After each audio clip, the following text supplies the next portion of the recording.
ആ ഏരിയ മുതൽ മുകളിലോട്ട് മുഴുവൻ ഡെഡ് ബോഡീസാണ്. ഏകദേശം 200ഓളം ഡെഡ് ബോഡികൾ എവറസ്റ്റിൻ്റെ പല ഭാഗത്തായിട്ട് കിടപ്പുണ്ട്. ഞാനൊരു സെൽഫ് മോട്ടിവേറ്ററാണ്. എനിക്ക് പുറത്തുനിന്ന് മോട്ടിവേഷൻ എടുക്കേണ്ട ആവശ്യമില്ല.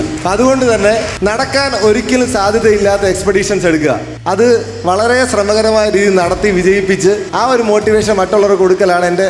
ഈ കഴിഞ്ഞ വർഷം ഹരിയാനയിൽ മാത്രം 31,068 കുട്ടികൾ പാതി വഴിയിൽ പഠനം ഉപേക്ഷിച്ചിട്ടുണ്ട് എന്നാണ് ഔദ്യോഗിക കണക്ക്. എനിക്കൊന്ന് 2 വർഷത്തിനകം ഇന്ത്യയിലെ ഏകദേശം എല്ലാ സംസ്ഥാനങ്ങളിലൂടെയും ഗ്രാമങ്ങളിലൂടെ യാത്രകൾ ചെയ്യാൻ അവസരം ഉണ്ടായ ഒരാളാണ്. 500-ലേറെ കുട്ടികൾ അഡ്മിഷൻ എടുത്ത സ്കൂളാണ്. പക്ഷെ ദിനേന വരുന്നത് 50-ൽ താഴെ മാത്രം കുട്ടികളാണ്. അങ്ങനെ താല്പര്യമുള്ള ആൾക്കാരെ മാത്രമാണ് ശരിക്കും പറഞ്ഞാൽ ഡോക്ടർ പ്രൊഫഷനിലേക്ക് വരേണ്ടത്. എനിക്ക് ചോര കണ്ടാൽ ഭയങ്കര പേടിയാണ്. ഈ ഡോക്ടർ ആവാൻ ആഗ്രഹമുള്ളവർക്ക് ഈ പറഞ്ഞ പോലെ ചോര കണ്ടാൽ പേടി, അതൊക്കെ പ്രശ്നമാണോ? നമ്മൾ പഠിക്കുന്നത് സയൻസ് ആണ്, അതിൻ്റെ മെത്തഡോളജി ഒക്കെയാണ്. പക്ഷെ നമ്മൾ അപ്പുറം ഇരിക്കുന്ന ആളൊരു മനുഷ്യനാണ്. നിങ്ങളുടെ ലൈഫിനെ നിങ്ങൾ എങ്ങനെ എക്സ്പീരിയൻസ് ചെയ്യുന്നു, എങ്ങനെ കണ്ടെത്തുന്നു എന്നുള്ളതാണ് ചോദ്യം. എപ്പോഴുള്ള ആതിഥ്യ മര്യാദ എന്ന് പറയുന്നത് മനുഷ്യൻ്റെ ഉള്ളിലുള്ള ഒരു വികാരമാണ്. ഇത് നിങ്ങളുടെ കൂടി വീടാണ്, അനുവാദം ചോദിക്കേണ്ടതില്ല. ഇപ്പോൾ 10-ലോ 12-ലോ മാർക്കല്ല അതിൻ്റെ മാനദണ്ഡം, നമ്മുടെ ഉള്ളിലുള്ള ഡ്രൈവാണ് ശരിക്കും. Moral of the story is, ഒരു കാര്യം ആലോചിച്ചിട്ട് ഒന്നും നടന്നില്ലെങ്കിൽ ഭാര്യ പറയുന്നത് കേൾക്കണം. നിങ്ങൾ 3 പേരും തന്നെ വളരെ വ്യത്യസ്തമായിട്ടുള്ള 3 റോളുകളിലാണ് ഇപ്പോൾ ഉള്ളത്. പഠിച്ച കാര്യങ്ങളെ വെച്ച് നോക്കുമ്പോൾ, ചെയ്ത കാര്യങ്ങളെ വെച്ച് നോക്കുമ്പോൾ. അപ്പോൾ ഇങ്ങനെ ഒരു ഡൈവേർഷൻ ജീവിതത്തിൽ വരാനുള്ള കാരണം എന്തായിരുന്നു? നമസ്കാരം. ഞാൻ മൗണ്ട് എവറസ്റ്റ് നിങ്ങൾ കേട്ടിട്ടുണ്ടോ? മൗണ്ട് എവറസ്റ്റ് ഉൾപ്പെടെ 7 ഭൂഖണ്ഡങ്ങളിലെ ഉയരം കൂടിയ കൊടുമുടികൾ, 7 സമ്മിറ്റ് എന്ന് പറയും. എൻ്റെ 5 വർഷം കൊണ്ട് ഞാൻ കഷ്ടപ്പെട്ട് നേടിയെടുത്താണ്. അത് കയറിയ ഒരേ ഒരു മലയാളിയേ ഉള്ളൂ, അത് ഞാനാണ്. ഇതിനകത്ത് പറഞ്ഞിരിക്കുന്ന പർവ്വതം ലോകത്തിലെ ഏറ്റവും ഉയരം കൂടിയ അഗ്നിപർവ്വതം ഓഹോസ് ഡെൽ സലാഡോ, ചിലിയിലെ ഏറ്റവും ഉയരം കൂടിയ കൊടുമുടി, അതും ഞാൻ കയറിയിട്ടുണ്ട്. ഒരു സ്വാഭാവികമായിട്ട് സംശയം ചോദിച്ചോട്ടെ. ഞാനിപ്പോൾ വന്നപ്പോൾ കൈ തന്നപ്പോൾ ഞാൻ ശ്രദ്ധിച്ചു, എൻ്റെ കൈ ഒടിഞ്ഞില്ലെന്നേ ഉള്ളൂ. ഇത്രയും ശരീരം വേണോ ഒരു മല കയറാൻ വേണ്ടി? ഫിസിക്കൽ ആയിട്ടുള്ള ഒരു കരുത്തിനേക്കാളും മെൻ്റൽ സ്ട്രഗിളാണ് മല കയറ്റം എന്ന് പറയുന്നത്. നമ്മളുടെ മെൻ്റൽ സ്റ്റെബിലിറ്റി എത്രത്തോളം പോസിറ്റീവായിട്ടിരിക്കും, എത്ര വൈബ്രൻ്റ് ആയിരിക്കും, അതിനനുസരിച്ചാണ് നമുക്ക് കയറാൻ പറ്റുന്നത്. എവറസ്റ്റ് ഒക്കെ കയറണമെങ്കിൽ 60 ഡേയ്സ് കണ്ടിന്യൂസ് ആയിട്ട് മൗണ്ടനിൽ കൂടെ നടക്കണം, 60 ദിവസം രാവും പകലും. അപ്പോൾ നമുക്ക് ഈ പറയുമ്പോൾ 60 ദിവസം നടന്നുകൊണ്ടിരിക്കുകയല്ല, വിശ്രമവേളകളുണ്ട്. ആ സമയത്ത് നമ്മൾ എന്ത് ചെയ്യും? മൊബൈലില്ല, പുസ്തകങ്ങൾ വായിക്കാനില്ല, സൂര്യനും നക്ഷത്രങ്ങളും നമ്മൾ മാത്രം. ആ സമയത്താണ് ശരിക്കും നമ്മുടെ ഉള്ളിലെ മെറ്റൽ തിരിച്ചറിയേണ്ടത്. നമ്മൾ ശരിക്കും നമ്മളെ തന്നെ തിരിച്ചറിയുന്ന നിമിഷങ്ങളാണത്. എനിക്കുള്ള ഒരേ ഒരു ക്വാളിറ്റി മാത്രമേ ഉള്ളൂ, ഞാനൊരു സെൽഫ് മോട്ടിവേറ്ററാണ്. എനിക്ക് പുറത്തുനിന്ന് മോട്ടിവേഷൻ എടുക്കേണ്ട ആവശ്യമില്ല. അതുകൊണ്ട് തന്നെ എനിക്ക് ഓട്ടോമാറ്റിക്കായിട്ട് കാര്യങ്ങൾ ചെയ്യാൻ പറ്റും. ഈവൻ ഈ മുടി വളർത്തിയിരിക്കുന്നത് പോലും എൻ്റെ ഒരു മോട്ടിവേഷൻ്റെ ഭാഗമാണ്. എന്താണെന്ന് ഞാൻ പറയത്തില്ല. അങ്ങനെ കുറച്ച് പോയിൻറ്റ്സ് ഉണ്ട്. കാരണം ചില കാര്യങ്ങൾ ഓർക്കുമ്പം എനിക്ക് എഴുന്നേറ്റ് പണിയെടുക്കാൻ തോന്നും. അത് ഞാൻ മനസ്സിൽ ഇപ്പോഴും നിലനിർത്തിയിട്ടുണ്ട്. ഈ മലകയറ്റത്തിൻ്റെ കൂട്ടത്തിൽ ഇപ്പോൾ സാധാരണഗതിക്ക് കുട്ടികൾക്കുള്ള സംശയം എന്താ വെച്ചാൽ, ഈ എവറസ്റ്റിനെ പോലും കയറി അവിടെ ചായക്കടയോ ഒന്നുമില്ല, ടോയ്ലറ്റും ഇല്ല. ഞാൻ പറഞ്ഞു കേട്ടുള്ളൊരു കാര്യം, എവറസ്റ്റിൻ്റെ മുകളിലൊക്കെ നമ്മൾ വഴി പറയുന്നത് ഈ ശവം കിടക്കുന്നിടത്തുനിന്ന് ഇടത്തോട്ടും ആ ശവം കിടക്കുന്നിടത്ത് വലത്തോട്ടുമാണ്, അല്ലേ? അവിടെ പോയിട്ട് അവിടെ കുടുങ്ങിയ ആൾക്കാർ കുറേ ഉണ്ട്, അവരെ ബോഡി അവിടെ നിന്ന് എടുത്തുകൊണ്ടുവരാറില്ല എന്നൊക്കെ പറഞ്ഞു കേട്ടിട്ടുണ്ട്. അങ്ങനെയൊക്കെ ഉണ്ടോ? എവറസ്റ്റിൻ്റെ 7,800 മീറ്റർ, ഏകദേശം 26,000 അടി ഉയരം ഡെത്ത് സോൺ എന്ന് അറിയപ്പെടുന്നത്. അതിൻ്റെ മുകളിൽ നമുക്ക് ബോഡി എത്ര ശ്രമിച്ചാലും അക്ലമറ്റൈസ് ചെയ്യാൻ പറ്റത്തില്ല. നമുക്ക് കൃത്യമായ ഓക്സിജൻ ഒന്നും കിട്ടത്തില്ല. നമ്മൾ ഓക്സിജൻ സിലിണ്ടർ വെച്ചാൽ പോകുന്നതെങ്കിലും അവിടെ മരണം വളരെ ഈസിയാണ്. ഞാൻ പോയപ്പോൾ തന്നെ ഏകദേശം 8,380 മീറ്ററിൽ വെച്ചിട്ട് എൻ്റെ ഓക്സിജൻ തീർന്ന് 15 മിനിറ്റ്സ് ഓക്സിജൻ ഇല്ലാതെ മരണത്തോട് മല്ലിടുകയല്ല, മരണത്തെ ഞാൻ വിളിച്ചു വരുത്തിക്കൊണ്ടിരിക്കുകയായിരുന്നു. കാരണം നമ്മൾ പറയും മരണം ഭയങ്കര ഡേഞ്ചറസ് ആണ്, മരണം നമ്മളെ കാർന്നെടുക്കാൻ വരികയാണ്. മരണം വരുമ്പം നമുക്കറിയില്ലല്ലോ എങ്ങനെയാണ്. പക്ഷെ ഞാൻ വളരെ സമാധാനത്തോടുകൂടി മരണത്തെ കാത്തിരിക്കുകയായിരുന്നു. 8,380 മീറ്ററിൽ രാത്രി 3 മണിക്ക് -30 ഡിഗ്രിയിൽ 70 ഡിഗ്രി സ്ലോപ്പിൽ ആങ്കർ ചെയ്തിരിക്കുകയായിരുന്നു. ഭാഗ്യത്തിന് എനിക്കൊരു ഓക്സിജൻ സിലിണ്ടറുമായിട്ടൊരു ഷെർപ്പ വന്നിട്ടാണ് ഞാൻ അവിടെ നിന്ന് രക്ഷപ്പെടുന്നത്. ആ ഏരിയ മുതൽ മുകളിലോട്ട് മുഴുവൻ ഡെഡ് ബോഡീസാണ്. ഏകദേശം 200ഓളം ഡെഡ് ബോഡികൾ എവറസ്റ്റിൻ്റെ പല ഭാഗത്തായിട്ട് കിടപ്പുണ്ട്. ഇപ്പോൾ പക്ഷേ പല ആൾക്കാരും ഡെഡ് ബോഡികളൊക്കെ വഴിയിൽ നിന്നൊക്കെ മാറ്റിയിട്ടിട്ടുണ്ട്. എന്നാലും ഒരു 3-4 ബോഡികൾ ക്രോസ് ചെയ്താലേ നമുക്ക് പോകാൻ പറ്റത്തുള്ളൂ. ഇവർ കയറിയിട്ട് വരുന്നവരാണോ അതോ കയറുന്നതിൻ്റെ ഇടയ്ക്ക് മരിച്ചവരാണോ നമുക്ക് അറിയത്തില്ല. ഇപ്പം ഞാൻ നിങ്ങളോടൊരു കാര്യം പറയാം. ഈ മൗണ്ടനിയർ എന്തിനാ ഇവിടെ വിളിച്ചുകൊണ്ടെന്ന് ഇപ്പം എനിക്ക് മനസ്സിലായി. നിങ്ങൾ പഠിച്ചുകൊണ്ടിരിക്കുന്ന സോണും ഇതേപോലെ ഡെഡ് ബോഡി സോണാണ്. ഡോക്ടറാവാൻ ശ്രമിച്ച് പരാജയപ്പെട്ട് രക്തസാക്ഷികളായിട്ടുള്ള ഒരുപാട് ആൾക്കാരുണ്ട്. അതുകൊണ്ട് ഇത്രയും പ്രയാസം തന്നെ ഏറെക്കുറെ ഡോക്ടറാവാനുണ്ട്. പക്ഷേ വേണമെന്ന് വെച്ചാൽ, മനസ്സ് വെച്ചാൽ, ഇതുപോലെയൊക്കെ ശ്രമിച്ചാൽ എവറസ്റ്റും കീഴടക്കാം, ഡോക്ടറും ആവാം. ഓക്കെ, ഞാൻ ശരിക്കും ഒരു എൻ്റർടൈനർ അല്ല, ഞാനൊരു സയൻറ്റിസ്റ്റാണ്. എന്ന് വെച്ചാൽ ഞാൻ എൻ്റെ ശരീരത്തിൽ തന്നെയാണ് ഞാൻ പരീക്ഷണം നടത്തുന്നത്. നടക്കാൻ ഒരിക്കലും സാധ്യതയില്ലാത്ത എക്സ്പെഡീഷൻസ് എടുക്കുക, അത് വളരെ ശ്രമകരമായ രീതിയിൽ നടത്തി വിജയിപ്പിച്ച് ആ ഒരു മോട്ടിവേഷൻ മറ്റുള്ളവർക്ക് കൊടുക്കലാണ് ഞാൻ പണ്ട് പോലെ ഈ മൗണ്ട് എവറസ്റ്റ് കയറുന്ന ആളൊന്നും അല്ല.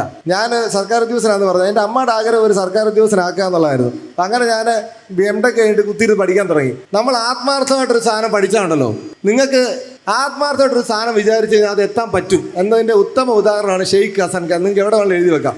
കാരണം ഞാൻ എഞ്ചിനീയറിംഗ് കഴിഞ്ഞിട്ട് ഞാൻ PSCക്ക് വേണ്ടി പഠിച്ചു. അമ്മയുടെ ആഗ്രഹമാണല്ലോ. എല്ലാ പരീക്ഷയും പാസ്സായി. Sub inspector, police, KSC, assistant engineer, secretary assistant, അങ്ങനെ സെക്രട്ടേറിയറ്റ് കയറി. അപ്പോൾ എൻ്റെ ഒരു പ്രത്യേകത എന്ന് വെച്ച് കഴിഞ്ഞാൽ എനിക്ക് എന്ത് കണ്ടാലും അതിൻ്റെ ടോപ്പിലെത്തണം, എനിക്ക് ഏറ്റവും മുകളിലെത്തണം എന്നുള്ളൊരു ആഗ്രഹം പണ്ട് മുതലേ മനസ്സിലുണ്ട്. അപ്പോൾ അങ്ങനെയാണ് മൗണ്ട് എവറസ്റ്റ് ഒക്കെ കയറിയത്. അപ്പോൾ ഈ ആഗ്രഹം വെച്ച് ഞാൻ സർക്കാർ ജോലിക്കാരായപ്പോൾ ടോപ്പിൽ ഇരിക്കുന്ന ആരാ? IAS കാരാണ്. എനിക്ക് IAS ആവണമെന്നുള്ള ആഗ്രഹത്തിൽ ഞാൻ ഡൽഹിയിലേക്ക് കൂട്ടുകാരൻ്റെ 3 ലക്ഷം രൂപ മേടിച്ചിട്ട് വണ്ടി കയറിയതാണ്. അപ്പോൾ ഞങ്ങളുടെ ഓഫീസിലെ ജോയിൻറ്റ് സെക്രട്ടറി പറഞ്ഞു, ഡൽഹിയിൽ നീ പൊക്കോ, അവിടെ നമുക്ക് പോസ്റ്റ് ഉണ്ട്, കേരള ഹൗസിൽ ലെയ്സൺ ഓഫീസർ എന്ന് പറഞ്ഞ പോസ്റ്റ് ഉണ്ട്. അപ്പോൾ അങ്ങനെ കേരള ഹൗസിൽ ലെയ്സൺ ഓഫീസറായിട്ട് എന്നെ വിട്ടതാണ്. അവിടെ പോയി ഇന്ത്യയിലെ ഏറ്റവും നല്ല IAS അക്കാഡമി ആണെന്നറിയാമോ? ഞാൻ പഠിക്കുന്ന സമയത്ത് വാജി റാമാൻ രവി എന്ന് പറഞ്ഞൊരു അക്കാഡമിയാണ്. അവിടെ പോയി നല്ല പൈസയും കൊടുത്ത് ഞാൻ ജോയിൻ ചെയ്ത് ആത്മാർത്ഥമായിട്ട് പഠിച്ചു. രാവിലെ 6 മുതൽ 8 വരെ പഠിക്കും, വരും ജോലി ചെയ്യും, വീണ്ടും വൈകുന്നേരം പഠിക്കും, രാത്രി മുഴുവൻ പഠിക്കും. ഒരു യാത്രയില്ല, ഒന്നുമില്ല. പക്ഷേ എനിക്ക് സിവിൽ സർവീസ് പാസ്സാകാൻ പറ്റിയില്ല. പ്രിലിംസ് പാസ്സാവും, മെയിൻസ് പാസ്സാവത്തില്ല. അങ്ങനെ എൻ്റെ 3-4 വർഷങ്ങൾ പോയി. പക്ഷേ എനിക്ക് ഒരു കാര്യമുള്ളതെന്ന് വെച്ചാൽ എൻ്റെ ആഗ്രഹം ഞാൻ സാധിച്ചു. ഞാൻ എഫോർട്ട് എടുത്തു. കിട്ടുമോ ഇല്ലെന്നുള്ളതല്ല ഇമ്പോർട്ടൻറ്റ്, അത് വളരെ ഇമ്പോർട്ടൻ്റ് ആണ്. നിങ്ങൾക്കൊക്കെ പഠിക്കാനുള്ള ഒരു പാഠതിനകത്തുണ്ട്. എന്താണെന്നറിയോ? ഇദ്ദേഹം സെക്രട്ടേറിയറ്റ് അസിസ്റ്റന്റ് ആയി എന്ന് പറഞ്ഞില്ലേ? നിങ്ങൾ വിചാരിക്കും വളരെ എളുപ്പമായിരിക്കും അതെന്ന്. അല്ല. ആ പരീക്ഷ കേരളത്തിൽ അന്ന് എത്ര പേര് എഴുതിയിട്ടുണ്ടായിരുന്നു? 10 ലക്ഷത്തോളം പേര്. 10 ലക്ഷം പേര് എഴുതിയിട്ട് എത്ര പേർക്ക് കിട്ടിയത്? 350 പേരാണ്. 350 പേർക്ക്. എത്ര ശതമാനം ഉണ്ട് പറഞ്ഞേ? ഞാൻ പറഞ്ഞത് പുള്ളി അത്ര ടഫായിട്ടുള്ള പരീക്ഷ പാസ്സായി അല്ലേ? എന്നിട്ട് പുള്ളി അതിനേക്കാൾ ടഫായിട്ടുള്ള ഒരു പരീക്ഷയ്ക്ക് ശ്രമിച്ചു. IASന്റെ പെർസെൻറ്റേജ് അറിയാമോ? എത്ര പേര് എഴുതുന്നത്?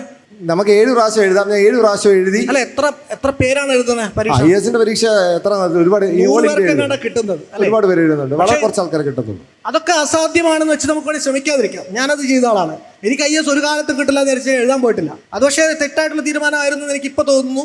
എഴുതിയാൽ കിട്ടും എന്നല്ല ഞാൻ പറഞ്ഞത്, പക്ഷേ ശ്രമിക്കാതിരുന്നത് തെറ്റായി പോയി എന്ന് ഞാൻ പറയുന്നു. ഇദ്ദേഹം ശ്രമിച്ചു, ആദ്യത്തേത് കിട്ടി, രണ്ടാമത്തെ കിട്ടിയില്ല, പക്ഷെ അവിടെ നിർത്തിയില്ല. അതിനേക്കാൾ വലിയതാണ് ഇപ്പോൾ പുള്ളി ചെയ്തുകൊണ്ടിരിക്കുന്ന കാര്യം. അങ്ങനെ ലോകത്തിലെ ഒരു മലയാളി മാത്രമാകാൻ അദ്ദേഹത്തിന് പറ്റി. അപ്പോൾ നിങ്ങൾ ആദ്യം ഡോക്ടറാവാൻ ശ്രമിക്കുക. ഇനി അഥവാ അത് നടന്നില്ല, 5-6 വർഷം ശ്രമിച്ചിട്ടെങ്കിൽ അടുത്തതിലേക്ക് ബെല്ല സ്വിച്ച് ചെയ്യാം. ഓക്കെ. അപ്പോൾ ഈ IAS കാരനാവാൻ വേണ്ടി ശ്രമിച്ചിട്ട് ഞാൻ ആയില്ലല്ലോ. അപ്പം നമുക്ക് വരുന്നൊരു സാധനമാണ് ഡിപ്രഷൻ.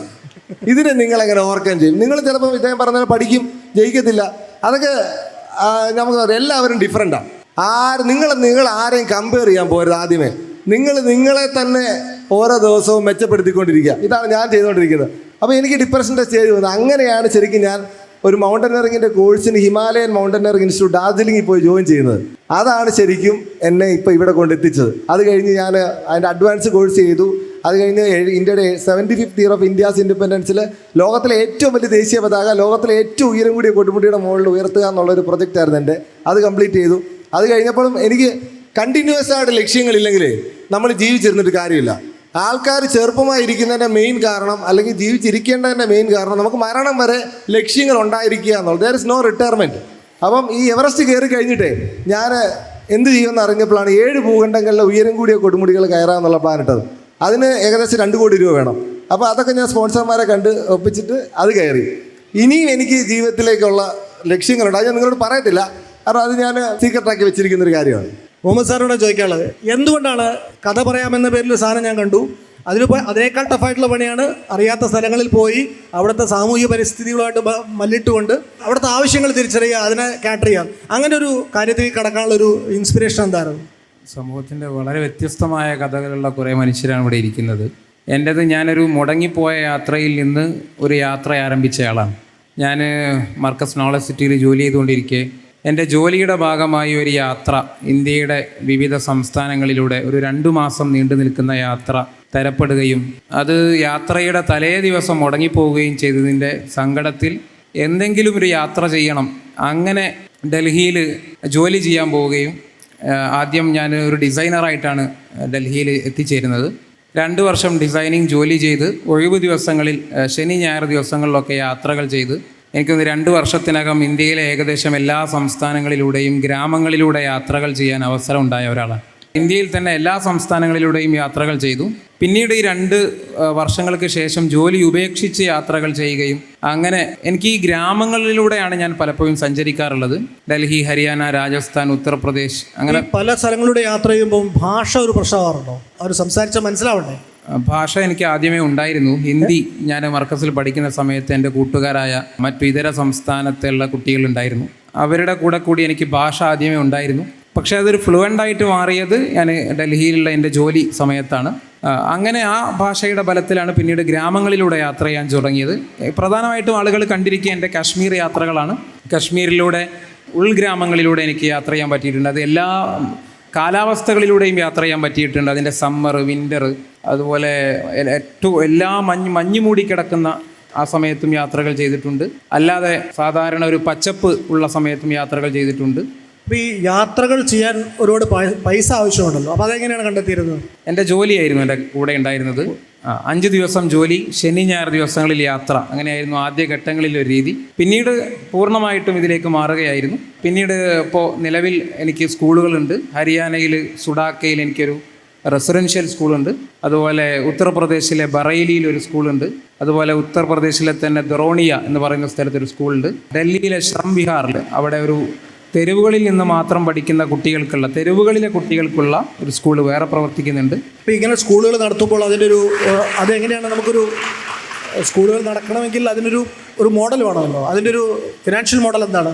ഞാൻ സ്കൂളുകൾ ആരംഭിച്ചത് ഗ്രാമങ്ങളിലെ വിദ്യാഭ്യാസ പിന്നാക്കാവസ്ഥ കണ്ടിട്ടാണ്. ഈ കഴിഞ്ഞ വർഷം ഹരിയാനയിൽ മാത്രം 31,068 കുട്ടികൾ പാതി വഴിയിൽ പഠനം ഉപേക്ഷിച്ചിട്ടുണ്ട് എന്നാണ് ഔദ്യോഗിക കണക്ക്. അപ്പോൾ നമ്മുടെ കേരളത്തിൽ നിന്ന് വിഭിന്നമായി ഉത്തരേന്ത്യൻ സംസ്ഥാനങ്ങളിൽ സാക്ഷരതാ നിരക്കും അതുപോലെ ഡ്രോപ്പ് ഔട്ട് നിരക്ക് വളരെ കൂടുതലാണ്. അങ്ങനെ ഈ ഗ്രാമങ്ങളിലൊക്കെ പോകുമ്പോൾ പലപ്പോഴും ഈ കുട്ടികളെ കണ്ട് വല്ലാതെ സങ്കടപ്പെടാറുണ്ട്. ഒരിക്കലും ഞാൻ ഹരിയാനയിലെ ഒരു ഉൾഗ്രാമത്തിൽ അവിടുത്തെ സർക്കാർ സ്കൂളിൽ പോയപ്പോൾ ആകെ 30 കുട്ടികളാണ് അന്ന് ആ സ്കൂളിലുള്ളത്. ഞാൻ ചോദിച്ചു എന്തുകൊണ്ടാണ് 30 കുട്ടികൾ മാത്രം? കുറച്ചൊക്കെ ക്ലാസ് റൂമുകളൊക്കെ ഉണ്ട്. അപ്പോൾ അവർ പറഞ്ഞത് 500-ലേറെ കുട്ടികൾ അഡ്മിഷൻ എടുത്ത സ്കൂളാണ്, പക്ഷേ ദിനേന വരുന്നത് 50-ൽ താഴെ മാത്രം കുട്ടികളാണ്. അത് നമ്മൾ കേരളത്തിൻ്റെ ഒരു സാഹചര്യത്തിൽ നിന്ന് ആലോചിക്കുന്നത് കൊണ്ടാണ് നമുക്കതിൻ്റെ ആഴം മനസ്സിലാവാത്തത്.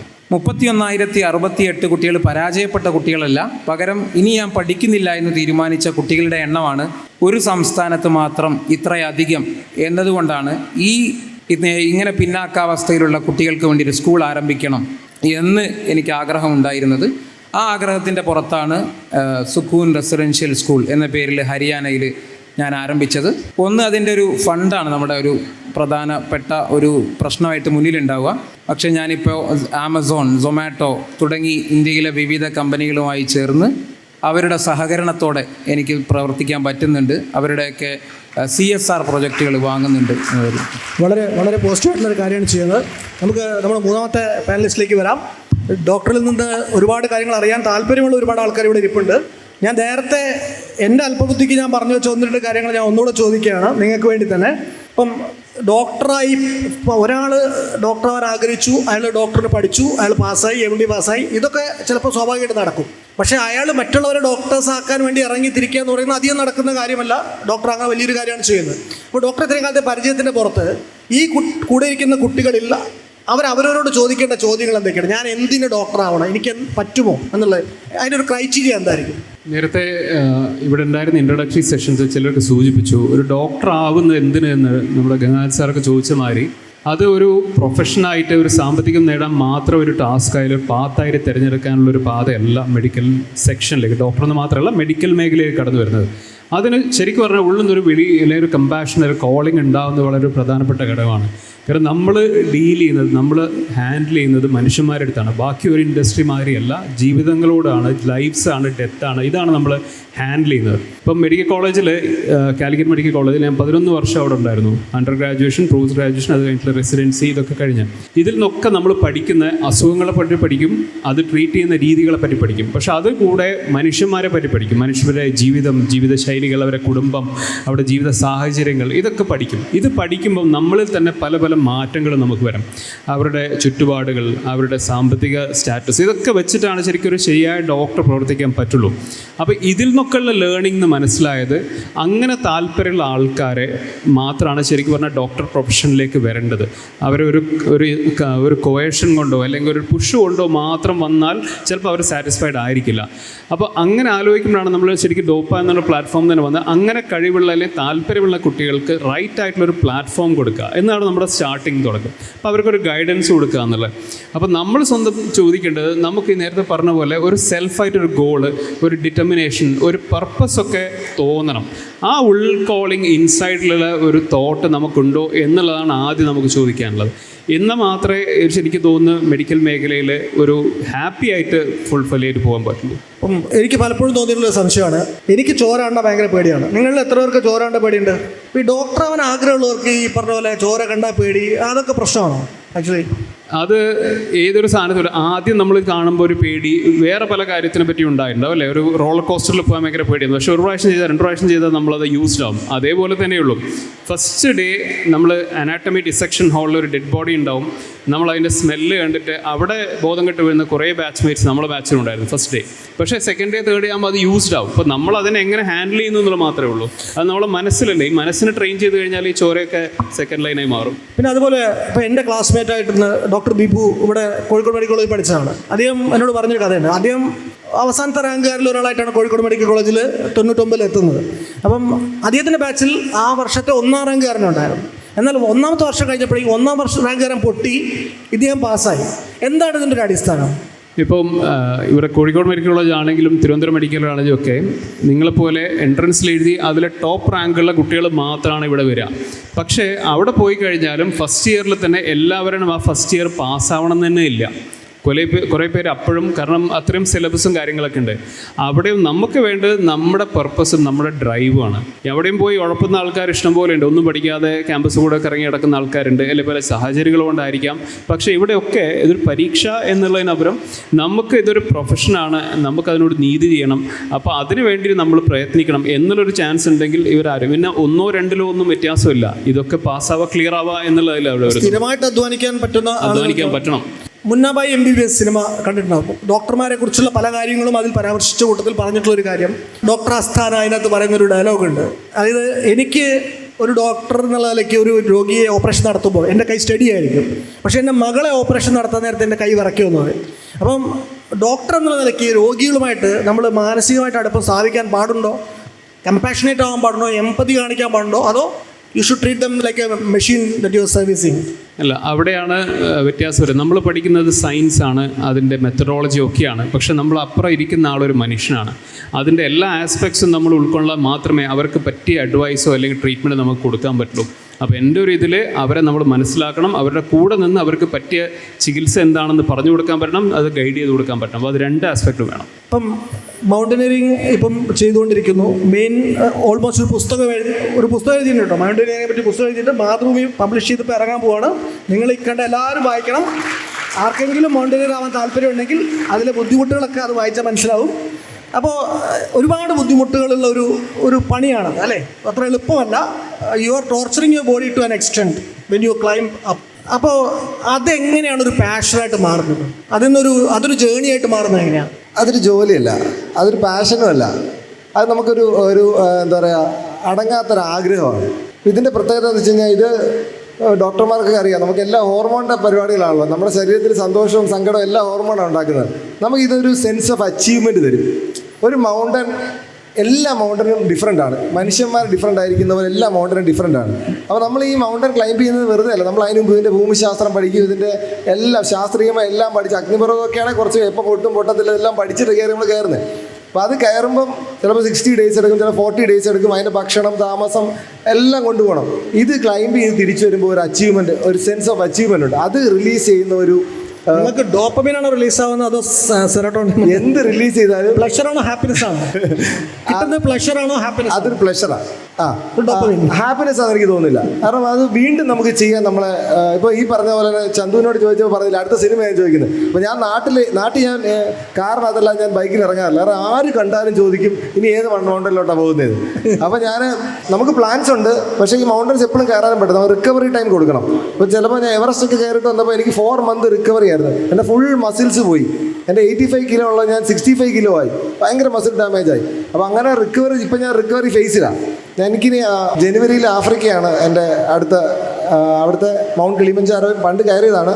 പിന്നെ മൗണ്ട് ടാൻസാനിയ, പിന്നെ ഉഗാണ്ടയിലുള്ളൊരു മൗണ്ടൻ, അതാണ് അടുത്ത പ്ലാൻ ചെയ്തിരിക്കുന്നത്. അപ്പോൾ അങ്ങനെ നമ്മൾ എന്താ പറയുക, പോകുന്ന പ്രോസസ്സ് എന്ന് പറഞ്ഞാൽ ഒരു tedious പ്രോസസ്സാണ്, ഡിഫിക്കൽട്ടാണ്, മെൻ്റലി സ്ട്രെയിൻ ആണ്. പക്ഷേ നിങ്ങൾക്ക് അതിനോട് ഇഷ്ടമുണ്ടെങ്കിൽ നിങ്ങളിത് അറിയത്തേ ഇല്ല, സ്മൂത്ത് ആയിരിക്കും. നിങ്ങൾ രാവിലെ എഴുന്നേൽക്കുമ്പോൾ എത്ര ശരീരവേദനയാണെങ്കിലും ഇത് ആഗ്രഹിച്ച് ചെയ്യും. നമ്മൾ 10 മണിക്കൂർ 12 മണിക്കൂർ നടന്നിട്ട് കിടന്നുറങ്ങാൻ പറ്റത്തില്ല ഈ മൗണ്ടനിൽ. ഒരു 5000 meter എപ്പോൾ നമ്മൾ AMS എന്ന് പറയും, അക്യൂട്ട് മൗണ്ടൻ സിക്നസ് എന്ന് പറഞ്ഞ് high altitude pulmonary oedema, high altitude cerebral oedema എല്ലാം വരും, അസുഖങ്ങൾ വരും. അപ്പോൾ നമുക്ക് രാത്രി ഭയങ്കര തലവേദനയായിരിക്കും. എത്ര ഹെൽത്തി ആണെങ്കിലും നമുക്ക് ഒരു ഉറക്കം ഭയങ്കര ഡിസ്റ്റർബിൾ സ്ലീപ്പായിരിക്കും. ചിലപ്പോൾ രാത്രി നമ്മൾ ടോയ്ലറ്റിൽ പോകാൻ വേണ്ടി എഴുന്നേൽക്കുമ്പോൾ തന്നെ ഉറക്കം പോകും. അപ്പോൾ വീണ്ടും രാവിലെ എഴുന്നേറ്റ് നടക്കണം. ഇത് ഈ പറഞ്ഞ പോലെ നമ്മുടെ ഉള്ളിൽ നിന്നുള്ള ഒരു വിജയിക്കാനുള്ളൊരു ത്വരയല്ല, ഒരു അച്ചീവ് ചെയ്യാനുള്ളൊരു ത്വരയല്ല. അത് നമ്മുടെ ഒരു പാഷൻ, നമുക്കത് ചെയ്യാതെ പറ്റത്തില്ല എന്നുള്ളൊരു തോന്നലുണ്ടല്ലോ. അത് സത്യസന്ധമായിട്ട് നിങ്ങളുടെ മനസ്സിൻ്റെ ഉള്ളിൽ നിന്നാണ് വരുന്നതെങ്കിൽ നിങ്ങൾ വിജയിക്കും. നിങ്ങളുടെ ലക്ഷ്യം സാധിക്കാൻ ഈസി ആയിരിക്കും. ഇപ്പോൾ ഈ മൗണ്ടനിയറിങ്ങോട് ബന്ധപ്പെട്ടുകൊണ്ട് നമ്മൾ പറഞ്ഞു കേൾക്കുന്നത്, നമ്മളിപ്പോൾ കയറാൻ പോകുന്ന കുറച്ച് ആൾക്കാരുണ്ട്, അല്ലാതെ അവിടെ ഷെർപ്പകളുണ്ട്. അപ്പോൾ അവർക്ക് എന്താ സ്പെഷ്യലായിട്ടുള്ളത്? അവരിൽ എന്താണ് ഇത്രയും മൗണ്ടനുമായിട്ട് ബന്ധപ്പെട്ടുള്ളൊരു ഷെർപ്പ എന്ന് പറയുന്നത് ബേസിക്കലി ഹിമാലയത്തിലുള്ള ഹൈ ആൾട്ടിറ്റ്യൂഡ് പോർട്ടേഴ്സാണ്. അവർ ജനിക്കുന്നത് തന്നെ ഏകദേശം 4500 മീറ്ററിലാണ്. അപ്പം ഷെർപ്പയുടെ കുട്ടികൾ തന്നെ ഈ ഫുട്ബോളൊക്കെ കളിക്കുന്നത് 12000 അടിയിലാണ് അവർ ഫുട്ബോൾ കളിക്കുന്നത്. നമ്മുടെ ലേ ലഡാക്ക് 10000 അടിയേ ഉള്ളൂ. അപ്പോൾ അവരൊരു വേറെ തന്നെ ജീവികളാണ്. അവരുടെ ആർട്ടറീസ് നമ്മളെക്കാളും വലുതാണ്, അവരുടെ ഹൃദയവും അവരുടെ തലച്ചോറും തമ്മിലുള്ള ഡിസ്റ്റൻസ് കുറവാണ്, നമ്മളെക്കാളും പൊക്കം കുറവാണ്, കാലിൻ്റെ മസിൽ വലുതാണ്. അത് റിസർച്ച് നടത്തുന്ന വേറെ ആൾക്കാരാണ്. അപ്പോൾ അവർ നമ്മളെ ഹെൽപ്പ് ചെയ്യാൻ വേണ്ടി നമ്മുടെ കൂടെ വരും. എവറസ്റ്റിൽ മിക്കവാറും നമ്മളുടെ വെയിറ്റൊക്കെ അവരായിരിക്കും ചുമക്കുന്നത്. നമ്മൾ നമ്മുടെ ബോഡിയെ മാത്രം തൂക്കിയെടുത്തുകൊണ്ട് മേലോട്ട് പോയാൽ മതി. അതുപോലെ നമുക്ക് ഈ സീ ലെവലിൽ നമ്മൾ ജീവിക്കുമ്പോൾ നമ്മൾ ഭയങ്കര ഭാഗ്യവാന്മാരാണ്. നമ്മൾ അത്രയ്ക്ക് ഓക്സിജൻ ആനന്ദിച്ചാണ് ജീവിക്കുന്നത്. അപ്പോൾ നമ്മുടെ ലങ്സ് വിചാരിക്കും പിന്നെ എവറസ്റ്റ് ചെല്ലുമ്പോഴും വിചാരിക്കും അത്ര ഓക്സിജൻ കിട്ടുമെന്ന്. അതാണ് നമുക്കുള്ള പ്രശ്നം. അപ്പോൾ നമുക്കത് ഓവർകം ചെയ്യണമെങ്കിൽ നമ്മൾ ഇവിടുന്ന് തന്നെ ഹൈപ്പോക്സി ടെൻറ്റിലൊക്കെ കിടന്ന് ആ ഒരു സിറ്റുവേഷൻ ഇവിടെ നമ്മൾ ക്രിയേറ്റ് ചെയ്തിട്ടൊക്കെ ആയിരിക്കും ഇങ്ങനെയുള്ള സ്ഥലങ്ങളിലേക്ക് പോകുന്നത്. ഇപ്പോൾ ഈ നമ്മളിപ്പോൾ മൗണ്ടനിയറിങ്ങിന് പോകുമ്പോൾ ബേസിക് മിനിമം എന്തൊക്കെയാണ് കൊണ്ടുപോകുന്നത്? ഒരു ബാക്ക് പാക്ക് എന്ന് പറയുന്ന സാധനത്തിൽ അത് ഞാൻ ഒരു മൗണ്ടല്ല, ഇപ്പം ട്രെക്കിംഗ് അല്ല മൗണ്ടൻ ഏകദേശം ഒരു 35 കിലോ ലഗേജ് കാണും. അപ്പോൾ എവറസ്റ്റിലാണെങ്കിൽ നമ്മൾ എപ്പോഴും നമ്മുടെ ബാക്ക് പാക്കിൽ ഒരു 10 കിലോ മാക്സിമം കണ്ടാൽ മതി. 2 ലിറ്റർ വെള്ളം നമ്മൾ ലെയറായിട്ടാണ് ഡ്രസ്സ് ചെയ്യുന്നത്, ഒറ്റ ഡ്രസ്സല്ല ഇടുന്നത്, ഒരു 5-6 ലെയറായിട്ട് ഇടും. അപ്പോൾ -40 വരെയൊക്കെ നമുക്ക് താങ്ങാൻ പറ്റത്തുള്ളൂ. അപ്പോൾ ഈ ലെയറിങ് ഉള്ള സാധനം നമ്മുടെ കയ്യിൽ കാണും. അത്യാവശ്യം ഫുഡ് കാണും, നട്ട്സ് കാണും, അങ്ങനെ സാധനങ്ങളൊക്കെ മാത്രമേ കാണത്തുള്ളൂ. പിന്നെ ദെനാലി എന്ന് പറഞ്ഞൊരു പർവ്വതമുണ്ട്. ഞാനിപ്പോൾ നോർത്ത് അമേരിക്കയിൽ ഏറ്റവും ഉയരം കൂടിയ കൊടുമുടി അവിടെ പോയപ്പോഴാണ് ഞാൻ 3-4 ദിവസം കൊടുങ്കാറ്റിൽ വെട്ടുപോയത് ഈ ജൂണിൽ. അപ്പോൾ അവിടെ എന്ന് വെച്ചാൽ 65 കിലോ നമ്മൾ തന്നെ വലിച്ചുകൊണ്ട് പോവുക. അതാണ് പർവ്വതത്തിലെ പ്രത്യേകത.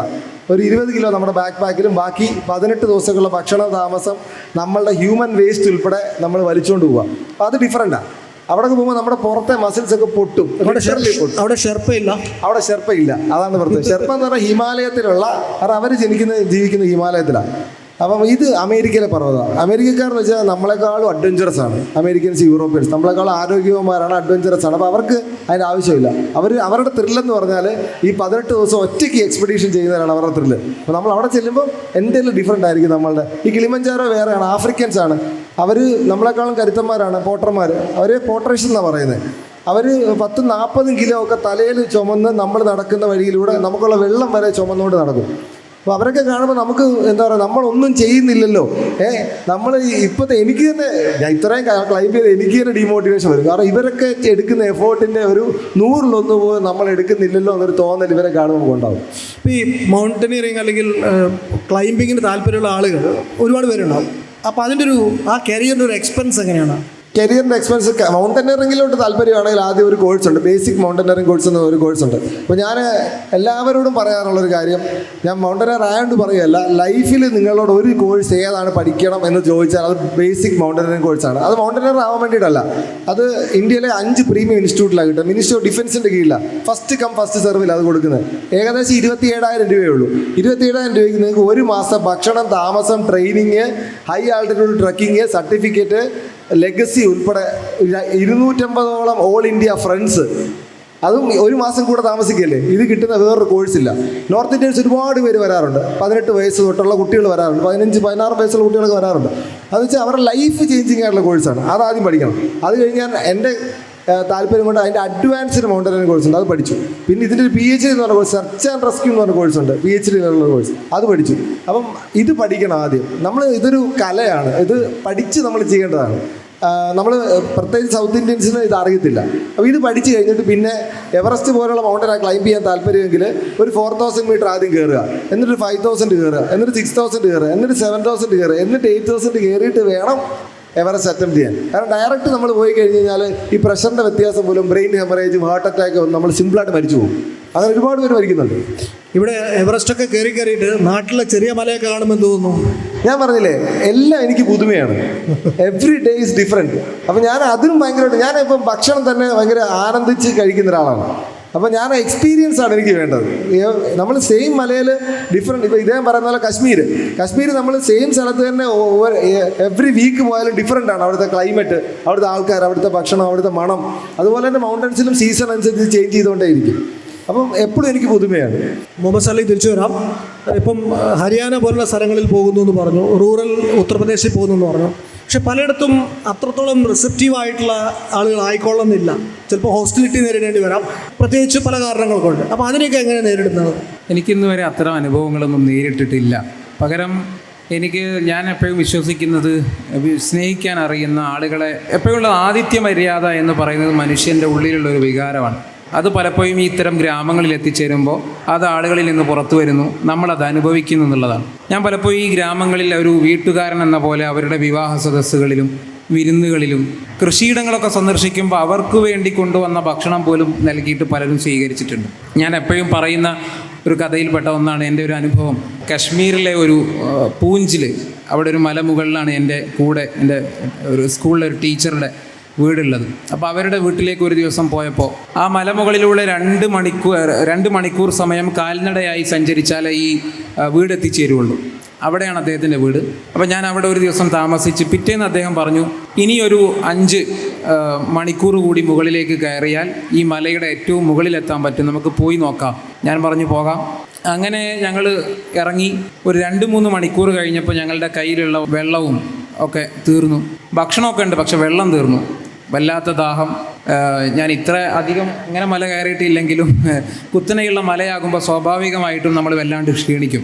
അപ്പോൾ ഈ വെള്ളം കഴിഞ്ഞപ്പോൾ എങ്ങനെയെങ്കിലും വെള്ളം കിട്ടണം എന്ന് പറഞ്ഞപ്പോൾ അവർ പറഞ്ഞു, ഒരു 1/2 മണിക്കൂർ കൂടി നമ്മൾ സഞ്ചരിച്ചാൽ ഒരു അരുവിയിൽ എത്തിച്ചേരും, നമുക്ക് അവിടെ നിന്ന് വെള്ളം കുടിക്കാം എന്ന് പറഞ്ഞ് അവിടെ ഞാൻ പറഞ്ഞു അങ്ങനെ പോകാൻ പറ്റില്ല, കാരണം ഇനി ഒരടി മുന്നോട്ട് പോകണമെങ്കിൽ വെള്ളം വേണം.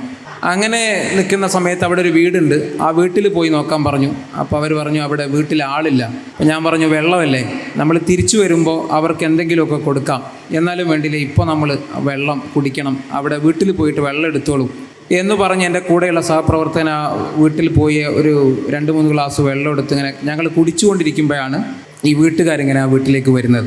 അപ്പോൾ ഞാൻ കാര്യങ്ങൾ അവതരിപ്പിച്ചു, ഇങ്ങനെ വെള്ളം എടുത്തിട്ടുണ്ട് എന്ന് പറഞ്ഞപ്പോൾ ആ വീട്ടുകാരുടെ ഒരു പ്രതികരണം, ഇത് നിങ്ങളുടെ കൂടി വീടാണ്, അനുവാദം ചോദിക്കേണ്ടതില്ല എന്നാണ് പറഞ്ഞത്. അതിനുശേഷം അവരുടെ നല്ല ചായ ഉണ്ടാക്കി തന്നു, റൊട്ടിയും കറിയും തന്നു. അങ്ങനെ ആണ് സ്വീകരിച്ച് നമ്മൾ പോകാൻ നേരത്ത് നമ്മുടെ കയ്യിൽ എല്ലാ കുപ്പികളിലും വെള്ളമൊക്കെ നിറച്ച് തന്നിട്ടാണ് പിന്നീട് പോകുന്നത്. അപ്പോൾ ഇങ്ങനൊരു ആതിഥ്യ മര്യാദ സ്വാഭാവികമായിട്ടും ഇത്തരം ഗ്രാമങ്ങളിൽ ഞാൻ പലപ്പോഴും ഒരു ജാതി മത വ്യത്യാസങ്ങളില്ലാതെ എല്ലാ മനുഷ്യരിൽ നിന്നും അനുഭവിച്ചിട്ടുണ്ട് എന്നതാണ് വാസ്തവം. അപ്പോൾ ഈ പല മോണിമെൻറ്റ്സിനും പറ്റിയിട്ടും ഇപ്പോൾ അവൾ അതിന് മുന്നിൽ പോയി നിന്നിട്ട് ഒരു കഥ പറയാമെന്ന് പറഞ്ഞ് അവർക്ക് അറിയാത്ത പലതും പറയുന്നത് ഞാൻ കണ്ടിട്ടുണ്ട്. അപ്പോൾ അങ്ങനെ നമ്മുടെ ഈ കുട്ടികൾക്ക് പലർക്കും ഒബ്വിയസ് ആയിട്ടുള്ള ഏതെങ്കിലും ഒരു മോണിമെൻറ്റിൻ്റെ അറിയാത്ത എന്തെങ്കിലും ഒരു കഥ ഷെയർ ചെയ്യാനുണ്ടോ? ഏതെങ്കിലും ഒരു മോണിമെൻറ്റിൻ്റെ എല്ലാവർക്കും അറിയുമെന്ന് കരുതുന്ന എന്നാൽ അത്ര ഒബ്വിയസ് അല്ലാത്തൊരു കഥ പറയാൻ എന്തെങ്കിലും ഒരു പുതിയൊരു ഇത് പറഞ്ഞു കൊടുക്കാൻ പറ്റുമോ? ഏതെങ്കിലും പുതിയത് അല്ല, മുമ്പ് പോയിട്ടുള്ള മോണ്യുമെന്റ്സുമായിട്ട് ബന്ധപ്പെട്ടുകൊണ്ട് എന്തെങ്കിലും ഒരു കഥ ഇവർക്ക് അറിയാത്തതുണ്ടെങ്കിൽ. ഞാൻ ഹുമയൂൺ ടൂമിനെ കുറിച്ച് പലപ്പോഴും പറയാറുള്ളത്, താജ്മഹൽ എന്നത് ഭാര്യയ്ക്ക് വേണ്ടി ഭർത്താവ് നിർമ്മിച്ചതാണെങ്കിൽ ഭർത്താവിന് വേണ്ടി ഭാര്യ നിർമ്മിച്ചതാണ് ഹുമയൂൺ ടൂം. മുഗൾ രാജവംശത്തിലെ രണ്ടാമത്തെ രാജാവായ ഹുമയൂൺ രാജാവിൻ്റെ സ്മരണാർത്ഥം ഭാര്യ നിർമ്മിച്ച ബൂഹലീമ, അവർ നിർമ്മിച്ച സ്മാരകമാണ് ഹുമയൂൺ ടൂം. താജ്മഹൽ പോലും നിർമ്മിക്കാനുള്ള മാതൃക ആയി സ്വീകരിച്ചതിൽ പെട്ട ഒന്നാണ് ഹുമയൂൺ ടൂം എന്നാണ് പറയുന്നത്. നിങ്ങളുടെ ഒരു കഥയിലും ഞാനത് കേട്ടിട്ടുണ്ട്. പിന്നെ അങ്ങനെയുള്ള ഹുമയൂൺ ടൂം ഞാൻ ഡൽഹിയിലാണ് താമസിക്കുന്നത്. ഡൽഹിയിൽ എൻ്റെ റൂമിൻ്റെ തൊട്ടടുത്താണ്. അപ്പോൾ 60 ഏക്കർ വിശാലമായ ഒരിടത്ത് ഒരു മനോഹരമായ സ്മാരകം അതിങ്ങനെ തല ഉയർത്തി നിൽക്കുന്നത് ഹുമയൂൺ ടൂം എന്ന് അതേക്കുറിച്ചാണ് പറയാൻ ആഗ്രഹിക്കുന്നത്. ഈ മുഗൾ രാജവംശത്തിലെ ഒട്ടേറെ ആളുകളുടെ ശവകുടീരങ്ങൾ, ഇത്തരം മോണിമെൻറ്റുകൾ പലയിടത്തും ഉണ്ട്. അത് ഡൽഹിയിലാണ് പ്രധാനമായിട്ടുള്ളത്. ഹുമയൂൺ ടൂം, അതുപോലെ ഖാനെ ഖാൻ എന്ന് പറഞ്ഞ ഒന്നുണ്ട്. അങ്ങനെ നിരവധി മോണിമെൻറ്റുകൾ ഇത്തരം സ്ഥലങ്ങളിലുണ്ട്. അതിലൂടെയൊക്കെ എപ്പോഴും സഞ്ചരിക്കുകയും ഇത്തരം കഥകൾ പലപ്പോഴും എൻ്റെ കഥകളിൽ വരികയും ചെയ്തിട്ടുണ്ട്. ഓക്കെ, ഡോക്ടറോടാണ് അടുത്തൊരു ചോദ്യമുള്ളത്. ഇപ്പം നമ്മൾ പൊതുവേ ഡോക്ടറാവാൻ പഠിക്കുക എന്ന് പറഞ്ഞാൽ നമ്മൾ സാധാരണഗതിക്ക് ഊഹിക്കുന്നത് ക്ലാസ്സിലെ ടോപ്പറായിരിക്കും ഡോക്ടറാകുക എന്നാണ്. അങ്ങനെ ഒരു പരിമിതി ഉണ്ടോ? ക്ലാസ്സിൽ കുറച്ച് മോശം പഠിക്കാനുള്ള ആൾക്കാർ പിന്നീട് കാലത്ത് നമ്മളിപ്പോൾ 10ാം ക്ലാസ് പഠിക്കുമ്പോൾ ആ കുട്ടി മോശമാണ്, അല്ലെങ്കിൽ +2 പഠിക്കാൻ തുടങ്ങുമ്പോൾ മോശമാണ്, ആ കുട്ടിക്ക് ഡോക്ടറാവാൻ ഒരിക്കലും പറ്റില്ല എന്നുണ്ടോ? അങ്ങനെ ഇല്ല. ആക്ച്വലി ഇതൊക്കെ ഈ 10ാം ക്ലാസ്സിലും 12ാം ക്ലാസ്സിലൊക്കെ മോശമാണെന്ന് പറയുന്ന അവരുടെ ആ സമയത്തുള്ള അവരുടെ താല്പര്യത്തിൻ്റെ സംഭവമാണല്ലോ. അപ്പോൾ അതിന് ശേഷവും ഇപ്പം വേറെ കോഴ്സുകൾ എടുത്തിട്ട് 10ാം ക്ലാസ് 12ാം ക്ലാസ്സോ കഴിഞ്ഞ് ഇപ്പം ലബോറട്ടറി സയൻസോ വേറെ എന്തെങ്കിലും എടുത്തിട്ടൊക്കെ ഡോക്ടേഴ്സായി വരാമെന്ന് കുറേ പേരുണ്ട്. അപ്പോൾ അവർക്കൊക്കെ ആ സമയത്ത് പറ്റില്ലായിരുന്നു വെച്ചാൽ അവരതിന് മാത്രം ശ്രമിച്ചിരുന്നില്ല, ട്രൈ ചെയ്തില്ല എന്നുള്ളതാണ്. ഇതിലൊക്കെ എഫേർട്ടാണ് വേണ്ടത്. കാരണം മെഡിക്കൽ ഡിഗ്രി എന്ന് പറയുന്നത് കുറച്ചൊരു ഹെവി ബേർഡനുള്ള ഡിഗ്രി, അതായത് വോളിയം ഓഫ് സബ്ജക്ട്സ് കുറച്ച് അധികമുണ്ട്. അപ്പോൾ ആ കോഴ്സ് പാസ്സാവണമെങ്കിൽ അതിനുള്ള ഡിറ്റർമിനേഷൻ ഉണ്ടാവണം, അതിനുള്ള സെൽഫ് കേപ്പബിലിറ്റി, സെൽഫ് മോട്ടിവേഷൻ ഉണ്ടാക്കാൻ സാഹചര്യമുള്ള ആർക്കും അത് പറ്റും. ഇപ്പോൾ 10ലോ 12ലോ മാർക്കല്ല അതിൻ്റെ മാനദണ്ഡം, നമ്മുടെ ഉള്ളിലുള്ള ഡ്രൈവാണ് ശരിക്കും. നേരത്തെ ഞാൻ പറഞ്ഞ പോലെ ടോപ്പറായിരുന്ന ഒരാൾ, നിങ്ങൾ നേരത്തെ എക്സാമ്പിൾ പറഞ്ഞു തരാം, ടോപ്പറായിരുന്ന ആൾ മെഡിക്കൽ കോളേജിൽ എത്തിയതിന് ശേഷം പെർഫോം ചെയ്യാത്ത പോലെ നേരെ റിവേഴ്സ് സംഭവിക്കാം. ഒട്ടും പഠിക്കാത്തതുകൊണ്ടാണ് കേട്ടോ. നമ്മളെ ഈ കിടക്കുന്ന എല്ലാവർക്കും നമ്മുടെ IQ ലെവൽ ഏതാണ്ടൊക്കെ സെയിമാണ്, വലിയ ഏറ്റക്കുറച്ചിലുകൾ ഉണ്ടാവില്ല. IQ ലെവൽ സെയിമാണ്. ഈ IQനെ നമ്മൾ എങ്ങനെ യൂട്ടിലൈസ് ചെയ്യുന്നതനുസരിച്ചാണ് നമ്മുടെ ഈ പരീക്ഷകളിൽ നമ്മൾ ടെസ്റ്റ് ചെയ്യുന്നതിൽ മാർക്ക് ഇടുന്നത്. അപ്പോൾ നമ്മുടെ ട്രയൽസിൽ നമ്മുടെ എഫർട്ടാണ് അവിടെ പേ ചെയ്യുന്നത്. അപ്പോൾ എഫർട്ട് ഇടാൻ തയ്യാറുള്ള ആർക്കും ഡോക്ടറാവാം. ഇപ്പോൾ ഈ മെഡിക്കൽ സീറ്റിന് വേണ്ടി പഠിക്കുന്ന കുട്ടികൾ പലരും, ഈ ഇരിക്കുന്ന കുട്ടികൾ തന്നെ പലരും പല പാഷനുകളും ഉള്ളവരായിരിക്കും. ഇപ്പോൾ എൻ്റെ മോൻ ക്രിക്കറ്റ് കളിക്കുന്ന പയ്യനാണ്. അപ്പോൾ അവനോട് അമ്മ പറയുന്നത്, അടുത്ത വർഷം 10ാം ക്ലാസ്സാണ്, നീ ഇനി ക്രിക്കറ്റ് കളിക്കണ്ട, അല്ലെങ്കിൽ സംഗീതത്തിൽ താല്പര്യ കുട്ടികളുണ്ടാവും, ആ പാഷനെ ഫോളോ ചെയ്യണ്ട എന്ന് പറഞ്ഞ് കട്ടൗട്ട് ചെയ്യാറുണ്ട്. ഡിസ്ട്രാക്ഷൻസ് ആയിരിക്കാം അവർ ലിമിറ്റ് ചെയ്യാൻ ഉദ്ദേശിക്കുന്നത്. അങ്ങനൊരു കാര്യത്തിന് ആവശ്യമുണ്ടോ? അതായത് ഡിസ്ട്രാക്ഷൻസ് ഇതിനെ ബാധിക്കുന്നുണ്ടോ? നേരത്തെ പറഞ്ഞ പോലെ ഒരു കോമ്പറ്റേറ്റീവ് എക്സാമിനാണ് എല്ലാവരും പഠിക്കുന്നത്. അപ്പോൾ ഈ കോമ്പറ്റേറ്റീവ് എക്സാമിൽ നമ്മൾക്ക് ഇത്ര റാങ്ക് കിട്ടണം, അല്ലെങ്കിൽ ഇത്ര മാർക്ക് കിട്ടണം എന്നുള്ളൊരു മാനദണ്ഡമുണ്ട്, കുറേ പഠിക്കാനുണ്ട്. പക്ഷേ നമ്മളിപ്പോൾ ഡോപ്പേ പഠിക്കുന്ന കുട്ടികൾക്കറിയാം, അവിടെ ഉള്ളൊരു ടീച്ചിങ് മെത്തഡോളജി എന്ന് പറയുന്നത് സ്ട്രെസ്സ് കുറച്ച് പഠിപ്പിക്കാമെന്നാണ്. അവിടെ ഈ പറഞ്ഞ പാഷൻസൊക്കെ ഇമ്പോർട്ടൻ്റ് ആണ്. നമുക്ക് സ്പോർട്സൊക്കെ കളിക്കേണ്ട സമയത്ത് കളിക്കണം, മ്യൂസിക് കേൾക്കേണ്ട ആൾക്കാർക്ക് മ്യൂസിക് കേൾക്കണം, ഇതൊക്കെ ചെയ്യണം. പക്ഷേ അതിൻ്റെ കൂടെ തന്നെ പഠനവും നടക്കണം എന്നുള്ളത് മാത്രമേ ഉള്ളൂ. കംപ്ലീറ്റ് ആയിട്ട് ഒഴിവാക്കി ഒരു 24 മണിക്കൂറും പഠനം മാത്രമേ ചിന്തിക്കുള്ളൂ എന്നുള്ളത് ശരിയല്ല. കാരണം അത് കൗണ്ടർ പ്രൊഡക്റ്റീവ് ആവുകയും ചെയ്യും, നമ്മളെ ഡീമോട്ടിവേറ്റ് ചെയ്യും. ഇപ്പോൾ പണ്ടത്തെ കാലത്ത് നമ്മൾ പറയുന്നത് സോഷ്യൽ മീഡിയയിൽ അധികം പോകരുത്, വാട്സപ്പ്, ഫേസ്ബുക്ക്, ഇൻസ്റ്റാഗ്രാം, സ്നാപ്ചാറ്റ് തുടങ്ങിയ സാധനങ്ങൾ പോകുന്നത് പഠിക്കുന്നതിനുള്ള ശ്രദ്ധ കുറയ്ക്കുമെന്ന് പറയും. പക്ഷേ ഇന്ന് ക്ലാസ് അടക്കം മൊബൈൽ ഫോണിലോട്ട് മാറിയ കാലമാണ്. അപ്പം കുട്ടികളെ മൊബൈൽ ഫോൺ പിടിച്ചു വയ്ക്കുക, അത് കൊടുക്കാതിരിക്കുക, അല്ലെങ്കിൽ നെറ്റ് കട്ട് ചെയ്യുക തുടങ്ങിയ രക്ഷിതാക്കളുടെ നടപടികളെ പറ്റി എന്താ അഭിപ്രായം? നമ്മളിപ്പം ടെക്നോളജി ഉപയോഗിച്ചിട്ട് ഇൻഫർമേഷൻ ഏത് മീഡിയയിൽ കൂടെ നമുക്ക് എത്താം. അത് ക്ലാസ് റൂമിലാവാം, യൂട്യൂബിലൂടെ ആവാം, സോഷ്യൽ മീഡിയ വഴിയാ ഒക്കെ ആവാം. എല്ലാവരും ഭയക്കുന്നത് ഈ സോഷ്യൽ മീഡിയയിൽ അഡിക്റ്റായി പോകുന്നതാണ്. നമുക്ക് ഇൻഫോർമേറ്റീവ് അല്ലാത്ത ടോക്കുകൾ അല്ലെങ്കിൽ ടോപ്പിക്സുകളുടെ ഈ റീൽസിന് നോക്കി അറിയാം. നമുക്ക് ഓരോ സമയത്തും നേരത്തെ സൂചിപ്പിച്ച പോലെ ഡോപ്പമീൻ ഹിറ്റ് ഇങ്ങനെ കിട്ടിക്കൊണ്ടിരിക്കാൻ വേണ്ടി പുതിയ പുതിയ ടോപ്പിക്സ് കണ്ടുകൊണ്ടിരിക്കുന്ന അതിലേക്ക് വഴുതിപ്പോയാൽ പിന്നെ നമുക്ക് വേറെ ഒന്നിനും ഫോക്കസ് കിട്ടാതിരിക്കും. അപ്പോൾ അത് സെൽഫായിട്ട് കൺട്രോൾ ചെയ്യാൻ പറ്റുമെങ്കിൽ ഇതൊക്കെ ഒരു പരിധി വരെ ആവാം. ഈ ഡോപ്പമിൻ്റെ കാര്യം പറഞ്ഞപ്പോൾ പൊതുവേ പറയുന്നൊരു കാര്യം, ഡോപ്പമിൻ്റെ ഒരു കുഴപ്പമെന്ന് പറയുന്നത് കിട്ടിക്കൊണ്ടിരുന്നാൽ അതിൻ്റെ ബേസ് ലൈൻ പിന്നീട് കയറുമെന്നുള്ള കൂടും. അപ്പോൾ അതുകൊണ്ട് സോഷ്യൽ മീഡിയയിൽ അഡിക്ഷൻ വരാനുള്ള സാധ്യത വളരെ വളരെ കൂടുതലാണെന്ന് തന്നെയാണ് പറയുന്നത്. അപ്പം അത് ആ ഒരു സമയത്ത് ഒരു സെൽഫ് മോട്ടിവേഷൻ എന്ന് പറയുന്നത് വളരെ ഇമ്പോർട്ടൻ്റ് ആയിട്ടുള്ളൊരു കാര്യമാണ്. അപ്പോൾ നിങ്ങൾ കുട്ടികളെ മോട്ടിവേറ്റ് ചെയ്യുക എന്ന് പറഞ്ഞാൽ അതിന് ഇവിടെ എന്താണ് പ്രാധാന്യം കൊടുക്കുന്നത്? ഡോപ്പയിൽ നമ്മുടെ ബാക്ക്ഗ്രൗണ്ട് മെഡിക്കൽ ആയതുകൊണ്ടും മെഡിക്കൽ കോളേജിലൂടെ കടന്നു പോയതുകൊണ്ടും ഈ ടീച്ചിങ്ങിൻ്റെ കൂടെ തന്നെ നമ്മൾ സൈക്കോളജിക്കൽ ആസ്പെക്ട്സ് കൂടെ കമ്പൈൻ ചെയ്യാറുണ്ട്. നമ്മൾ വർഷത്തിൽ 2, 3, 4 തവണ സൈക്കോളജിസ്റ്റുമാരെ കൊണ്ടുവന്നിട്ട് ഈ കുട്ടികളുടെ പഠിക്കുന്നതിൻ്റെ രീതി ഇവാലുവേറ്റ് ചെയ്യാറുണ്ട്. എങ്ങനെയാണ് ശരിക്കും പഠിക്കേണ്ടതെന്നും മോട്ടിവേഷൻ എങ്ങനെ ഉണ്ടാക്കണം എന്നുള്ളത് സ്പെസിഫിക് ആയിട്ട്. മാത്രമല്ല നമ്മുടെ ഡോക്ടർ ആഷിഖും ഡോക്ടർ നിയാസൊക്കെ തന്നെ അവരുടെ ഡെയിലി സെഷൻസിൽ തന്നെ ഇതിങ്ങനെ ചെറുങ്ങനെ ഓരോരുത്തരെയും പൾസ് അറിഞ്ഞുകൊണ്ട് തന്നെ അത് ഇൻറ്റൻഷനലി ഫീഡ് ചെയ്യാറുണ്ട്.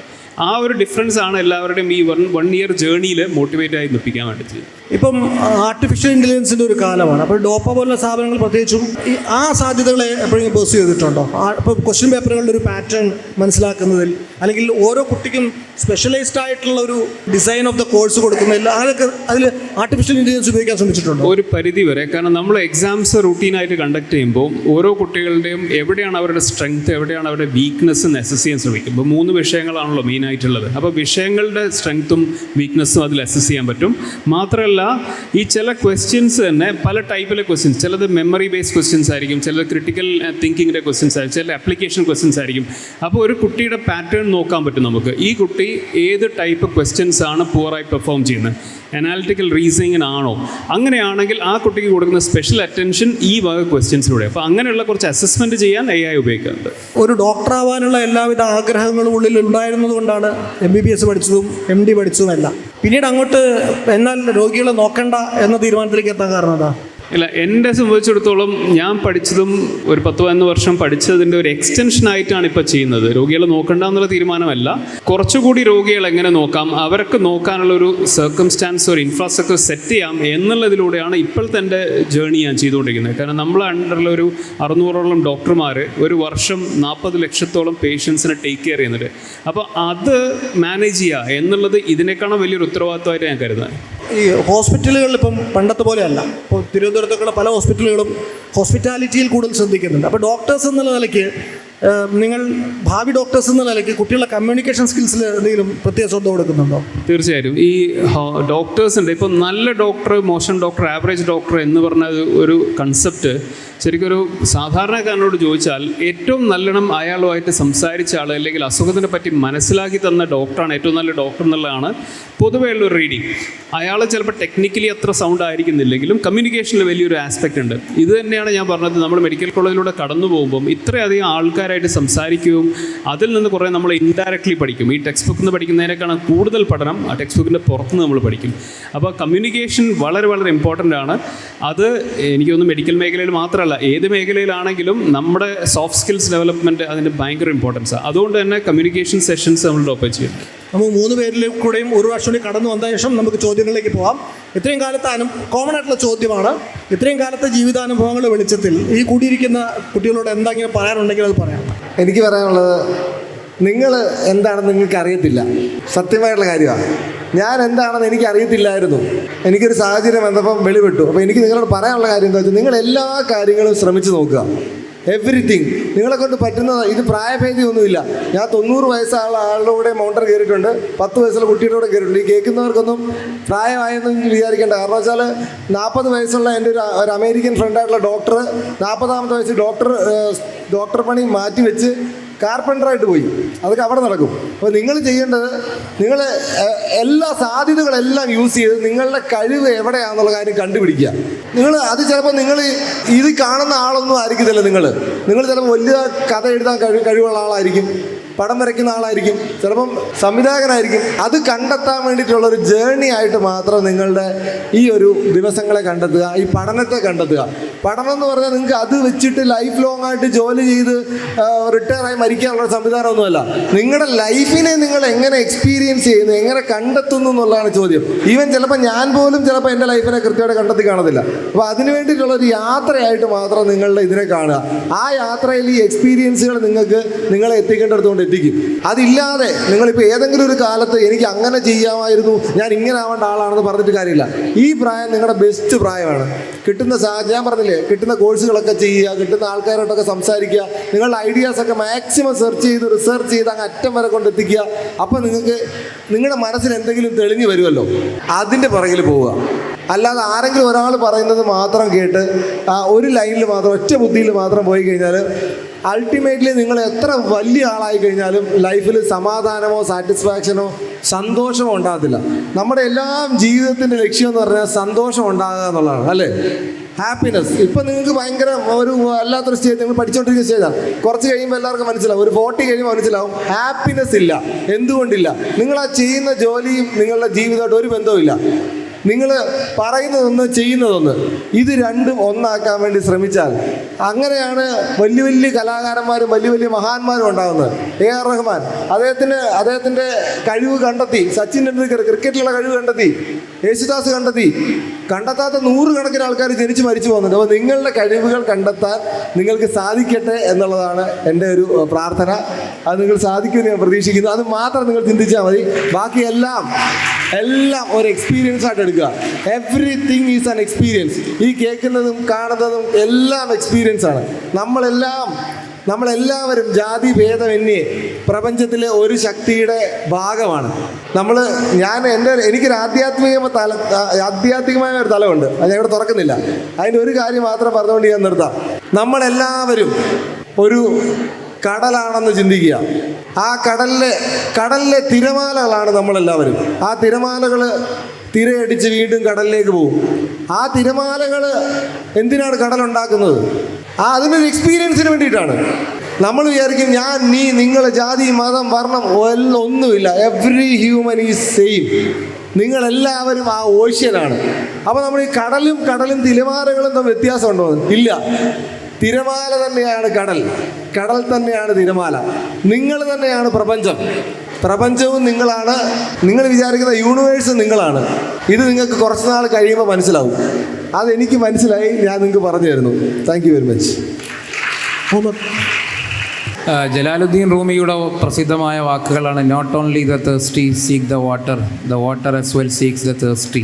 ദാഹിക്കുന്നവൻ വെള്ളത്തെ മാത്രമല്ല, വെള്ളം ദാഹിക്കുന്നവനെയും തേടുന്നുണ്ട് എന്ന്. നമ്മൾ പാഷന് പുറകെ പോകാൻ ശ്രമിക്കുക, നമ്മുടെ ആഗ്രഹങ്ങൾക്ക് പിറകെ യാത്രകൾ ചെയ്യുക. തീർച്ചയായിട്ടും ആഗ്രഹങ്ങൾ നമ്മയും തേടുന്നുണ്ട്. അപ്പോൾ ഒരിടത്ത് വെച്ച് നമ്മുടെ ആഗ്രഹങ്ങളും നമ്മളും തമ്മിൽ കണ്ടുമുട്ടും. ആ ഒരിടം എന്ന് പറയും, നമ്മൾ അതിന് പിറകെ പോകുമ്പോഴാണ്. നമ്മളെയും അന്വേഷിക്കുന്നുണ്ട്, നമ്മളും അന്വേഷണം തുടരുക എന്നാണ്. ഞാനൊരു യാത്രികനാകണമെന്ന് ആലോചിച്ച് പലപ്പോഴും പലരും ചോദിക്കാറുണ്ട്, യാത്രയ്ക്കുള്ള പണം എങ്ങനെയാണ് നിങ്ങൾ സ്വരൂപിക്കുന്നത് എന്ന്. പക്ഷേ അങ്ങനെ ഒരു യാത്രയ്ക്ക് വേണ്ടിയുള്ള പണം ഞാൻ സ്വരൂപിച്ചത് ഞാൻ ജോലി ചെയ്തുകൊണ്ടാണ്. അങ്ങനെ ആ ജോലി ചെയ്ത് അതിന് പിറകിൽ പോയി അതിൻ്റെ ഒഴിവ് ദിവസങ്ങൾ കണ്ടെത്തി അതിന് പിറകിൽ അന്ന് യാത്രകൾ ചെയ്ത് അങ്ങനെ യാത്രകൾ എന്നിലേക്കും ഞാൻ യാത്രകളിലേക്കും ഒരുമിച്ച് എത്തിച്ചേർന്നതാണ്. അങ്ങനെ നമ്മൾ തീർച്ചയായിട്ടും ആഗ്രഹങ്ങൾക്ക് പുറകെ പോവുകയാണെങ്കിൽ നമ്മുടെ പാഷൻ ഏതെന്ന് മനസ്സിലാക്കുകയും അതിന് പിറകിൽ സഞ്ചരിക്കുകയും ചെയ്താൽ തീർച്ചയായിട്ടും നിങ്ങളൊരു ദിവസം അവിടെ എത്തിച്ചേരും. എല്ലാവരും എത്തിച്ചേരട്ടെ എന്ന് പ്രാർത്ഥിക്കുന്നു. നമ്മളെല്ലാവരും ഇന്നല്ലെങ്കിൽ നാളെ റിയലൈസ് ചെയ്യാൻ പോകുന്ന ഒരു ഫാക്റ്റ്, നമ്മുടെ ഓരോരുത്തരുടെയും ഏറ്റവും വലിയ അസറ്റ് എന്ന് പറയുന്നത് നമ്മുടെ ഓൺ ബോഡി തന്നെയാണ്, നമ്മുടെ ഓൺ ഹെൽത്താണ്. കുറച്ചുകൂടി പ്രായം കഴിയുമ്പോൾ അത് ഒന്നുകൂടി മനസ്സിലാവും. ഒരു വലിയൊരു പൈസക്കാരനോട് ചോദിച്ചാൽ പുള്ളിക്ക് ഇപ്പം വേണ്ടത് ഒരു നല്ല ഹെൽത്തി ആയിട്ടുള്ള ബോഡിയാണ്. അപ്പോൾ നമ്മൾ ഹെൽത്തിനെ സംരക്ഷിക്കുന്ന ഡോക്ടർമാർ അല്ലെങ്കിൽ ഹെൽത്ത് മേഖലയിൽ വർക്ക് ചെയ്യുന്ന ആ ഒരു ഇൻഡസ്ട്രിയിലേക്കാണ് പ്രോബബ്ലി നിങ്ങളെല്ലാവരും ഞാനുള്ള അതിലാണ്. അപ്പം അങ്ങനെ ഒരു ഇമ്പോർട്ടൻസ് കൂടി വേണം അതിനെ കാണാൻ. രണ്ടാമത്തെ കാര്യം, നേരത്തെ നമ്മുടെ ന്യൂട്ടൻ്റെ കഥ പറഞ്ഞു, ആപ്പിൾ തലയിൽ വീണ മാതിരി. അതേപോലെ ഇങ്ങനെയുള്ള ഓരോ സന്ദർഭങ്ങളും ഇപ്പം നിങ്ങൾ നോർമൽ കരിക്കുലമല്ല, ഇതിപ്പം പല ജീവിത സർക്കംസ്റ്റാൻസിലൂടെ കടന്നു വരുന്ന വ്യക്തിത്വങ്ങളിൽ നിന്ന് കേട്ട് മനസ്സിലാക്കുന്നത് ഇങ്ങനത്തെ ഓരോ യുറേക്ക മൂവ്മെൻറ്റ്സ് ഉണ്ടാവും. നമ്മളുടെ ഉള്ളിൽ എന്തോ ഒന്ന് കത്തുന്നത്, ഇതാണ് വഴി അല്ലെ ഇതാണ് രീതി എന്ന് മനസ്സിലാക്കി തരുന്ന. ഇപ്പോൾ ആർക്കിമിഡീസ് പ്രിൻസിപ്പിളിനെ പറ്റി നിങ്ങൾ പഠിച്ചിട്ടുണ്ടാവും അല്ലേ? പുള്ളിക്കാരൻ ഒരു ബാത്ത് എടുക്കാൻ പോയപ്പോൾ കാല് വെച്ചപ്പോൾ അതിനനുസൃതമായ വെള്ളം പൊങ്ങി വന്നു. അങ്ങനെയാണ് പുള്ളിക്ക് ഐഡിയ വന്നത്, ഇത് വെച്ചിട്ട് സ്വർണത്തിൻ്റെ പ്യൂരിറ്റി അളക്കാം എന്നുള്ളത്. ഇങ്ങനെ എന്തെങ്കിലും ഒരു കാരണം കൊണ്ട് you will get an Eureka movement. ഇന്ന് അതുപോലൊരു യുറേക്ക മൂവ്മെൻറ്റ് ആവട്ടെ എന്ന് ആശംസിക്കുന്നു. നിങ്ങളുടെ ശരിയായ വഴി തിരഞ്ഞെടുക്കാൻ ഇതൊരു മീഡിയ ആവണമെന്ന് ആശംസിക്കുന്നു. ഞാനൊരു കാര്യം കൂടെ പറഞ്ഞ് അവസാനിപ്പിക്കാം. ഈ യുറേക്ക മൂവ്മെൻറ്റിനെ പറ്റി പറഞ്ഞപ്പോൾ എനിക്ക് പെട്ടെന്ന് വേറൊരു കാര്യം ഓർമ്മ ഒന്നുകൂടെ പറയാം. ഈ ആർക്കിമിഡീസ് സത്യത്തിൽ ആർക്കിമിഡീസ് പ്രിൻസിപ്പിൾ കണ്ടുപിടിക്കുന്നതിന് പിന്നിൽ വേറെ ഒരു രസകരമായ കഥയാണ്. അപ്പോൾ ഈ രാജാവിനൊരു സമ്മാനമായിട്ടൊരു കിരീടം കിട്ടും. അപ്പോൾ അതിൻ്റെ ഡെൻസിറ്റി തന്നെ കൺസെപ്റ്റ് ഇല്ല, അളക്കാൻ പറ്റില്ല. ഇത് ഒറിജിനൽ സ്വർണ്ണമാണോ അല്ലയോ എന്ന് രാജാവിന് അറിയില്ല. അപ്പോൾ രാജാവിൻ്റെ പ്രധാന ശാസ്ത്രജ്ഞനാണ് ആർക്കിമിഡീസ്. അപ്പോൾ ആർക്കിമിഡീസിനോട് രാജാവ് പറഞ്ഞു, ഇത് പോയിട്ട് കണ്ടുപിടിക്കുക, ഇത് സ്വർണ്ണമാണോ അല്ലയോ എന്ന് കണ്ടുപിടിക്കാൻ പറയും. ഒരു വഴിയില്ല. ഇന്നാണെങ്കിൽ നമുക്ക് ഡെൻസിറ്റി മെഷർ ചെയ്യാൻ എന്ത് ചെയ്യാം? ഇയാൾ വീട്ടിൽ പോയി 24 മണിക്കൂർ ആലോചന, കുളിക്കുന്നില്ല, കിടക്കുന്നില്ല, ഭക്ഷണം കഴിക്കുന്നില്ല. അവസാനം ഇയാൾ ഭാര്യയ്ക്ക് ദേഷ്യം പിടിച്ചു. അപ്പോൾ ഭാര്യ ഇയാളോട് പറഞ്ഞു, മനുഷ്യ ഒന്ന് പോയി കുളിക്ക്, കുറച്ചുകൂടി തലയിൽ കുറച്ച് വെള്ളം വീണാൽ എന്തെങ്കിലുമൊക്കെ ബുദ്ധി വരും എന്ന് പറഞ്ഞ് കുളിക്കാൻ പറഞ്ഞയച്ചതാണ്. കുളിക്കാൻ പറഞ്ഞയച്ചപ്പോഴാണ് ഇയാൾ ടബിൽ വെള്ളം നിറയ്ക്കുന്നതും പോയി കിടക്കുന്നതും വെള്ളം വെളിയിൽ പോകുന്നത് കാണുമ്പോൾ ഇയാൾക്ക് ഓർമ്മ വരുന്നു. Moral of the story is, ഒരു കാര്യം ആലോചിച്ചിട്ട് ഒന്നും നടന്നില്ലെങ്കിൽ ഭാര്യ പറയുന്നത് കേൾക്കണം. ഓക്കെ, ഒറ്റ കാര്യം കൂടെ, അവിടെ തിരമാലകളുടെ കാര്യം പറഞ്ഞുകൊണ്ട് ഒരു ഹരിവംശ് റായ് ബച്ചൻ്റെ ഒരു 2 വരി കവിതയുണ്ട്, അതുകൂടി നിങ്ങൾ ഓർമ്മിച്ചുകൊണ്ട് ഞാൻ നിർത്താം. കോശിഷ് കർനെ വാലോ കി കഭി ഹാർ നഹി ഹോത്തി, ലഹറോ സെ ഡർക്കർ നയ്യ പാർ നഹി ഹോത്തി. അതായത് നിങ്ങൾക്ക് തിരമാലകളുള്ള സമുദ്രം കാണുമ്പോൾ നിങ്ങൾക്ക് ഭയമുണ്ടാവും, ഈ തിരമാലകളെ കടന്ന് എനിക്ക് പോകാൻ പറ്റുമോ എന്ന്. അപ്പോൾ പരിശ്രമിക്കുന്നവർക്ക് ഒരിക്കലും തോൽവി ഉണ്ടാകില്ല. ഈ തിരമാലകളെ ഭയന്നാൽ ഒരിക്കലും സമുദ്രം കടക്കാൻ പറ്റില്ല. അപ്പോൾ നിങ്ങൾ തിരമാലകളെ മറികടന്നുകൊണ്ട് ഈ എൻട്രൻസ് എന്ന് പറയുന്ന, നീറ്റ് എന്ന് പറയുന്ന സമുദ്രം മറികടന്ന് അപ്പുറം പോവുക തന്നെ ചെയ്യണം.